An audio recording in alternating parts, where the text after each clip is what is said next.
Assalamualaikum warahmatullahi wabarakatuh.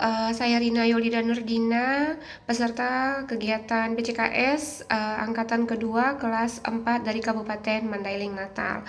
Saya akan memaparkan hasil analisis saya tentang penugasan mandiri 4, 9 langkah pengambilan dan pengujian keputusan. Di kasus 4 ini ada sebuah kasus di mana di perpustakaan sekolah, Rara sedang bertugas sebagai petugas piket kebersihan kelas.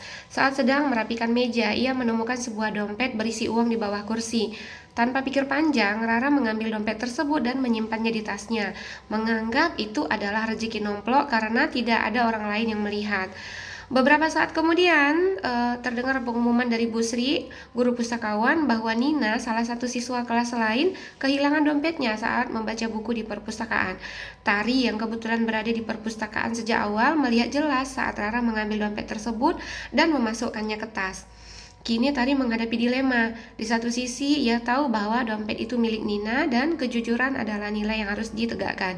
Di sisi lain, Rara adalah sahabat dekatnya yang sering menolongnya dalam mengerjakan tugas dan berbagi bekal setiap hari. Jika Tari melaporkan hal tersebut atau menegur Rara, besar kemungkinan hubungan mereka akan rusak dan Rara tidak akan bersikap baik lagi padanya.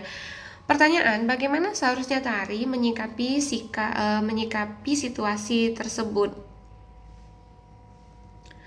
Langkah 1, apa saja nilai-nilai yang sering bertentangan dalam kasus 4? Yang pertama adalah kejujuran dan kebenaran. Di situ dilemanya antara mengembalikan dompet milik Nina sebagai fakta dan kesetiaan dan persahabatan, menjaga hubungan baik dengan Rara sebagai sahabat dekat.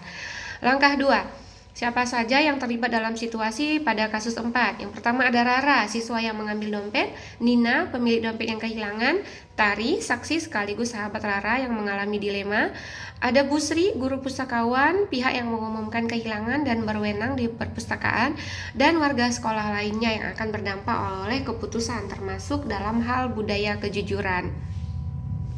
Langkah 3, fakta-fakta apa saja yang relevan dengan situasi pada kasus 4? Dompet ditemukan oleh Rara di perpustakaan. Rara menyimpannya di tas dengan sengaja, bukan karena lupa.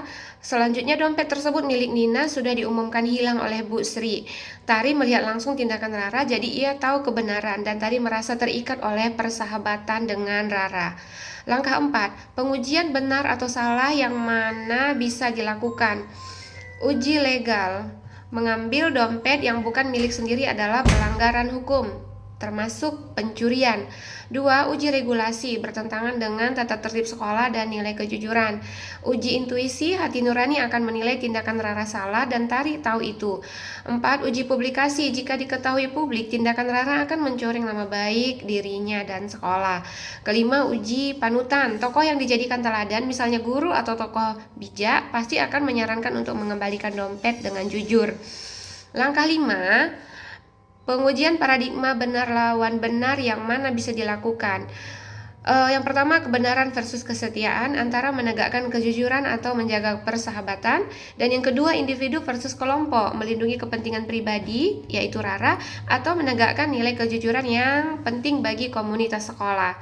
Langkah 6, prinsip resolusi yang mana bisa dilakukan. Yang pertama ada rule based thinking atau berbasis aturan, mengembalikan dompet sesuai dengan aturan dan nilai kejujuran, dan care based thinking berbasis peduli, menyampaikan dengan cara yang tidak mempermalukan Rara tetapi tetap menegakkan kejujuran.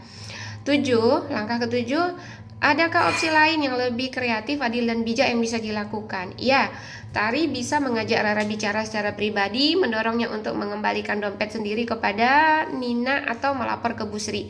Kemudian jika Rara tetap menolak, Tari dapat menyampaikan kebenaran kepada guru secara bijak dengan tujuan mendidik, bukan mempermalukan.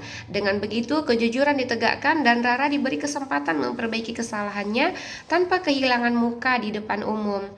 Langkah 8, apa keputusan akhir yang ibu atau bapak ambil sesuai dengan analisis kasus 4? Keputusan saya adalah mendorong Rara untuk secara sukarela mengembalikan dompet kepada Nina. Jika Rara tetap bersikeras menyimpan dompet itu, maka saya dalam posisi Tari akan melaporkan kepada Bu Sri agar kebenaran ditegakkan. Ini keputusan yang berlandaskan integritas, kepedulian, dan tanggung jawab moral. Langkah 9, Pelajaran apa yang ibu bapak dapat dari pengambilan keputusan ini dan bagaimana pelajaran tersebut dapat memperbaiki pengambilan keputusan ibu bapak di kemudian hari? Pelajaran penting yang dapat saya peroleh dari kasus ini adalah ya bahwa keputusan etis seringkali menuntut keberanian untuk berhadapan dengan orang terdekat. Nilai persahabatan tidak boleh menjadi alasan untuk membenarkan perilaku yang salah. Sebagai contoh, pemimpin sekolah, saya belajar bahwa mengedepankan kejujuran dan integritas akan membawa dampak jangka panjang yang positif bagi budaya sekolah. Refleksi ini akan membuat saya lebih tegas namun tetap peduli sehingga keputusan yang saya ambil di masa depan mencerminkan keseimbangan antara aturan, hasil, dan empati. Demikian hasil analisis saya untuk studi kasus 4. Terima kasih dan Assalamualaikum warahmatullahi wabarakatuh.